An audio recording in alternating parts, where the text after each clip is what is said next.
ಮಾಡಿದಂತಹ ಅವ್ರ ಮನೆ ಪುರೋಹಿತರು, ನಾವು ಮಹೇಶ್ ಅವ್ರ ಮನೆ ಪುರೋಹಿತರು ಬಹಳ ಅದ್ಭುತವಾಗಿ ಮಾಡಿದ್ದಾರೆ. ಅಯೋಗ್ಯ ಟು ಯಾರ್ಯಾರು ಚಿತ್ರಮಂದಿರಕ್ಕೆ ಬರ್ತೀರಾ ಎಲ್ಲರೂ ಬಹಳ ಸಂತೋಷದಿಂದ ಹೋಗ್ತೀರಾ.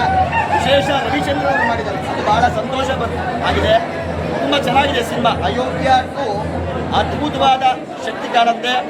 ಅಯೋಗ್ಯ ಟು ಭವಿಷ್ಯದಲ್ಲಿ 3 ಆಗುತ್ತೆ, 4 ಆಗುತ್ತೆ. ನಮ್ಮ ಪ್ರೊಡ್ಯೂಸರ್ ಮುನೇಗೌಡರಿಗೆ ಒಳ್ಳೆಯದಾಗಲಿ, ರಚಿತಾರಾಮ್ ಅವ್ರಿಗೆ, ಸತೀಶ್ ಅವ್ರಿಗೆ, ಚಿತ್ರತಂಡ ಎಲ್ರಿಗೂ ಒಳ್ಳೆಯದಾಗಲಿ ಅಂತ ಈ ಸಂದರ್ಭದಲ್ಲಿ ಅಯೋಗ್ಯ ಎಂತ ಸಿನಿಮಾ ಕೊಟ್ಟ ಕನ್ನಡ ಇಂಡಸ್ಟ್ರಿಗೆ ಯೋಗ್ಯ ಸಿನಿಮಾ ಮಾತ್ರ ಅಷ್ಟೇ ಲೆವೆಲ್ ಇದೆ.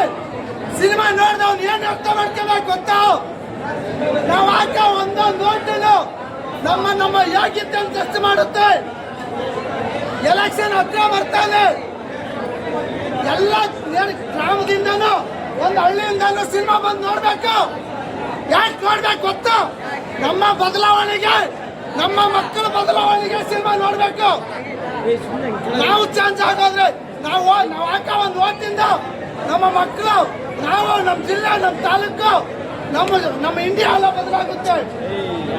ನಾವು ಆಯ್ಕೆ ಹೆಂಗಿರ್ಬೇಕು ಗೊತ್ತಾ? ಒಳ್ಳೆ ಮನುಷ್ಯನ, ಸಮಾಜನ ಒಳ್ಳೆತನ ತಗೊಂಡೋಗ ಅವನ್ನ ಆಯ್ಕೆ ಮಾಡಬೇಕು. ಸಿನಿಮಾ ಮಾತ್ರ ನೆಕ್ಸ್ಟ್ ಲೆವೆಲ್. ಈ ಸಿನಿಮಾದಲ್ಲಿ ರವಿಶಂಕರ್ ಆಮೇಲೆ ಸತೀಶ್ ಸರ್ದು opposite next level. Ravichandra sir ಬರ್ತಾರಂತ ಕೆಲಸನೂ ಅನ್ಕೊಂಡಿರ್ಲಿಲ್ಲ. ಅವ್ರ ಪರ ಇಂಟ್ರಿಗೆ ಅವರು ಕೂಡ ತುಂಬಾ ಚೆನ್ನಾಗಿ ಆಕ್ಟ್ ಮಾಡೋರೆ. ತುಂಬಾ ಚೆನ್ನಾಗಿದೆ ಸರ್. ಆ ನಟನಾಗೆ, ಆ ಕ್ಯಾರೆಕ್ಟರ್ಗೆ ಯಾಕೆ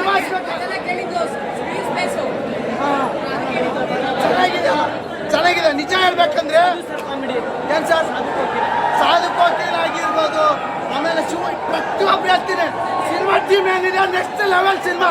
ಇಂಥ ಸಿನಿಮಾ ಬೆಳೆಸ್ಬೇಕು ನಾವು. ಒಳ್ಳೇದಾಗಿ ಆಲ್ ದ ಬೆಸ್ಟ್ ಸಿನಿಮಾಗೆ.